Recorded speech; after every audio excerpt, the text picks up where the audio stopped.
And one of the more important things is it's easier for a stock to move if there's only 65 or 68.8 or 140 million shares outstanding than it is for a company that's got 700 million or 1.2 trillion. Give us an example. Give us an example. Who has that? Like Barrick? Well, Barrick is around a trillion shares. It's a hard stock to move. There's a lot of stock out there.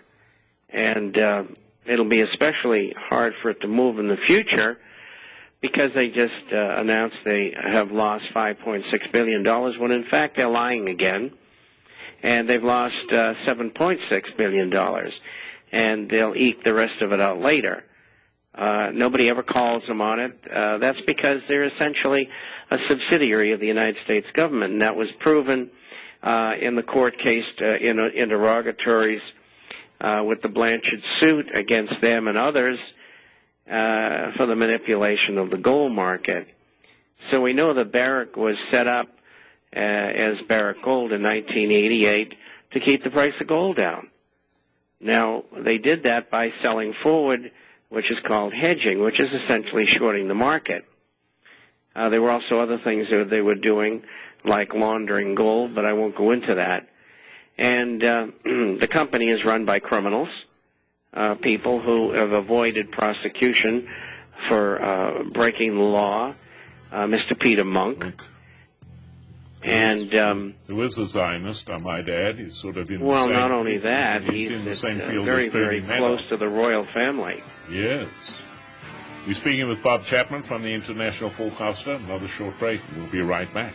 Talking about the miners. You're tuned in to the National Intel Report, the real talk radio show.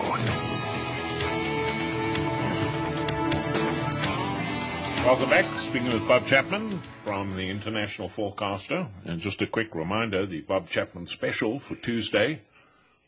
Queen Elizabeth II sovereigns, quarter ounce, 0.2354 ounces of pure gold, $280 a piece. Order 20 or more, which is $5,300, and receive a free subscription to the International Forecaster, plus a fine ceramic mug courtesy of RBN. And you can do all that by calling 1-800-691-7898. Okay, pick apart my logic here, Bob. Yamana. In January of 2008, Yamana stock was trading at $20. Gold was at 900. Here we've got gold at, call it 950, and you got a stock trading at $10. Something's not computing here. Well, what you have to do is look into the company and see what happened over that period of time that might have been detrimental. And if you can't find anything, then you know that the stock is very underpriced. Another thing, again, you have to look at is how many shares does it have outstanding. And it's very important. I wasn't prepared for this, but I do have those numbers here in the office. And Thursday, when I'm on with you, we can go over them. And it could be that they, have 200 or 300 million shares outstanding. I don't know offhand. And that would be a negative on the short term. And so, there's a lot more to this. As you got to go along, you have to look at these different factors. Again, having a smaller float of shares is really very advantageous. And how does that come about? It either comes about through absolutely fantastic management or being very, very lucky by drilling someplace and finding some giant mine that you really shouldn't have found, but you did. Now, my advantage over others is that I've been doing this for 50 years. We take Agnico Eagle. I was buying Agnico Eagle for my clients in 1964. Paul Penner ran the company, what was it, and he did up until his death. And he did a fantastic job by keeping the share float down and by generating capital out of production. And when Sean Boyd came along to run the company, he did the same thing. And he's put together a great group of people in the company, and that's why I think it's probably the number one gold silver producer in the world. You have Silver Standard, 68.8 million shares, not 140 million, but not at the same stage that Agnico Eagle is. And they have the best inventory of properties for silver and gold, but particularly silver, of any company in the world. And I've known both Sean Boyd and Bob Quartermain for 25 years. They're subscribers, actually. And then we look at Mine Finders.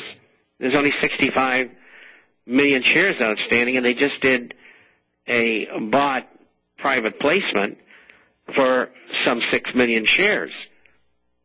And so another magnificent job in the evolution of the company. And I know the management there. I've known them about 15 years. And so I know who I'm dealing with. I know lots of other people as well. But I've chosen as the better quality stocks these three, plus Gold Corp, because of their vast holdings, and some of their properties are very inexpensive to mine. And that's why I think they're the four best choices for participation for someone who wants good quality companies that are in production. We know that there's a lot of mines, and I'm not sure, I think the last time my memory is very bad on this one, Agnico Eagle can produce an ounce of gold for $369.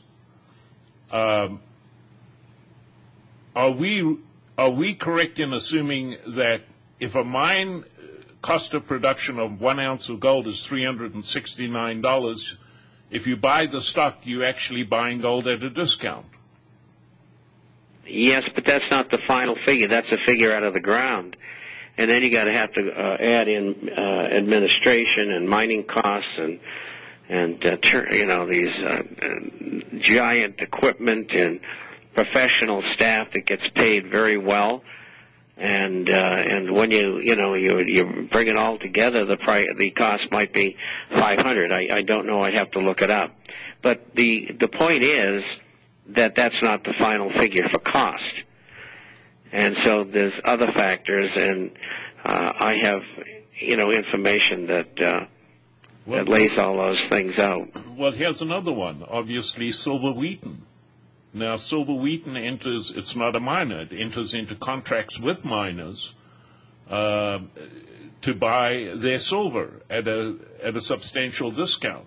I believe it just negotiated and took over the silver operations from Barrick at $3.60 an ounce. That's right. And that's probably a pretty good deal. No kidding. Barrick doesn't care. Barrick desperately needed money, and because they couldn't deliver gold against their contracts, and they wanted to get out of them. And so they obviously delivered money instead of gold. And J.P. Morgan Chase obviously didn't care that they delivered money instead of gold. And, of course, that was a sweetheart deal anyway, because Morgan is the government, along with Goldman Sachs. And so, it's really a government deal. And they were just closing the books. They didn't close them completely. They lied about it, but that's not unusual for those people. And, of course, the government lies about everything anyway. Yeah. It's what makes it so difficult to make decisions, because you can't use official statistics. Anyway, I have to correct myself here very quickly, Bob. As you know, I have a problem with my math whenever it comes to the Bob Chapman specials. I believe I mentioned that 20 sovereigns at 280 would be 5,300. The math is actually 5,600. I guess we can blame old age on that one.